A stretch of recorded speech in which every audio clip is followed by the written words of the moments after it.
Judicial separation मध्ये न्यायिक हरकत आहे.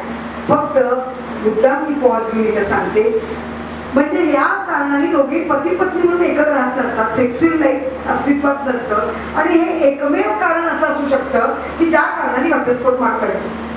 दे are resulted each other for continuous 2 years. तेवढ्या ग्राउंडवरती जर घटस्फोट मिळत असेल म्हणून आपले फोर्स झाला तर reluctant to pass the degree of judicial. कारण घटस्फोटापर्यंत जाण्यासाठीची एक स्टेपिंग स्टोन म्हणून ज्युडिशियल डिग्रीचा वापर करतो नवरा. बाकीचं काही न बोलता ज्युडिशियल डिग्री मागायची, कोर्ट देतं, ही शिवसेनेची आणि तो भाजपचा आहे, तो भाजपचा आहे ती काँग्रेसची आहे. दोन टोकं ती. आता माझ्याकडे तेव्हा आश्चर्य वाटलं, मॅडम खरं सांगतात का खोटं सांगतात. ती लग्नानंतर आपल्या गडिंगलजकरची केस आहे, एका डॉक्टरांची मिसेस आहे आणि त्या महाराजांच्या मठात सारखी जाते आणि तिला म्हणजे संसारी जीवनाची आसक्ती नाही आहे, विरक्ती आलेली आहे. आपण अनेक महाराजांचे डान्स आता रोज बघायला मिळवते.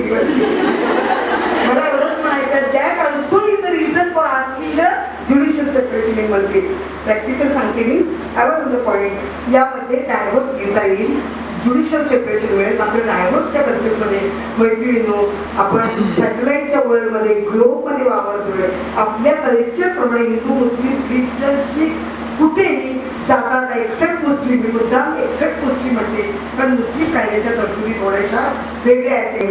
स्त्रियांसाठी 4 वेगळी रिझन दिलेली आहेत. Only on that count she can ask for the divorce. त्याच्यामध्ये एक तर स्त्री, आता चाइल्ड मॅरेज रिसेंट ऍक्ट असला तरी राजस्थानमध्ये अजूनही हजारो बालविवाह होतात.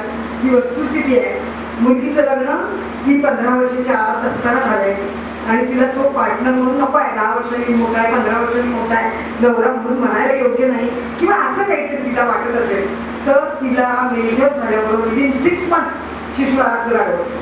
ती संज्ञान झाल्यानंतर 18 वर्षाच्या आत तिने घटस्फोट मागितला पाहिजे आणि त्याला मध्ये त्यांचं सेक्शुअल लाईफ पती पत्नीने एकत्रित आलेली असता कामा नये.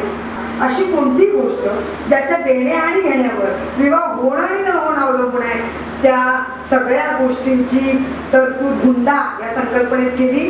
हुंडा देणारा, घेणारा आणि तो देण्या घेण्याला मदत करणारा मधला मध्यस्थी. आपल्याकडे बघते आपण मध्यस्थ्यांमार्फत लग्न होतात, दोन्हीकडनं कमिशन खात होतो. I was on the point. त्याला 15 वर्षाची शिक्षा, खूप चांगली शिक्षा दिलेली आहे. आणि मग अशी कोणतीही गोष्ट हुंड्या, बिल ऑफ एक्सचेंजचे, पोस्ट डेटेड, अँटी डेटेड, जमीन जुमला, लग्नाच्या वेळी, लग्नानंतर किंवा लग्नापूर्वी सुद्धा मुलीच्या नावावर, मुलीच्या नवऱ्याच्या नावावर, मुलीच्या सासू सासऱ्यांच्या नावावर, त्याच्या बहिणीच्या नवऱ्याच्या नावावर अशा काही कारणांना म्हणून केला की ज्याचा त्या लग्नाशी संबंध असेल त्या सगळ्याचा अंतर्भाव हुंडा या संकल्पनेत केला. प्रॉपर्टी नंतरच्या असे अनेक अधिकार आहेत. एम्पॉवरमेंटमध्ये मॅडम म्हणाले, मला कायदे सांगा. खूप कायदे आहेत. दत्तक विधानाचा कायदा आहे. वंश परंपरा चालवण्यासाठी जर लग्नानंतर इश्यू झाला नाही तर त्याला दत्तकाचा कायदा आपल्याकडे कोण दत्तक माहिती अडॉप्शन या कायद्यामध्ये एक प्रचंड दुरुस्त झाल्या. कन्सेप्ट लक्षात घ्यायची, मुस्लिम लॉला दत्तकाचा कन्सेप्ट मान्य नाही. मुस्लिम मानमध्ये दत्तक होत नाही. दत्तकामध्ये पूर्वी Hindu adoption and maintenance act of 1956 पूर्वीची परिस्थिती सांगितली मैत्रिणीनं. तर किती तर तुम्हाला काय मॅडम सांगतात, बऱ्याच विधवा दत्तक घेऊन नाव कुलदीपक पुढं नाव चालवत होत्या. लेडीजला दत्तक घेता येत नव्हता. आता कायद्यात खूप बदल केले. आता 2 गोष्टी प्रामुख्याने लक्षात घ्यायचा. मुलग्याला जसं दत्तक देता येतात तसं मुलगी दत्तक देता आणि घेता येते. मुलीला दत्तकानंतरचे सगळे हक्क अधिकार मिळतात. बाईला दत्तक घेता येतो. मॅरिड मुली बाईला दत्तक घेता येतो, विधवा बाईला दत्तक घेता येतो आणि स्त्री मुलगी दत्तक घेता येतो. कायद्यानं अतिशय चांगले बदल काय केले असतील तर पुरुष दत्तक मुलगी घेत असेल तर पुरुषात आणि त्या बापात आणि घेतलेल्या दत्तक मुलीमध्ये 18 वर्षाचं अंतर 15च्या वर असणं गरजेचं आहे. किमान त्याच्यामध्ये बाप आणि मुलीचे नातेसंबंध अस्तित्वात आले पाहिजे अशी कायद्याची मानसिकता आहे. बाई जर दत्तक घेत असेल तर बाई आणि दत्तक असणारा दत्तक मुलगा त्यांच्यामध्ये मातृत्वाचे, मुलगा आणि मातृत्व असे संबंध तयार व्हायला पाहिजे. म्हणजे 1986च्या दत्तक विधानाच्या कायद्यामध्ये इतके बदल केले.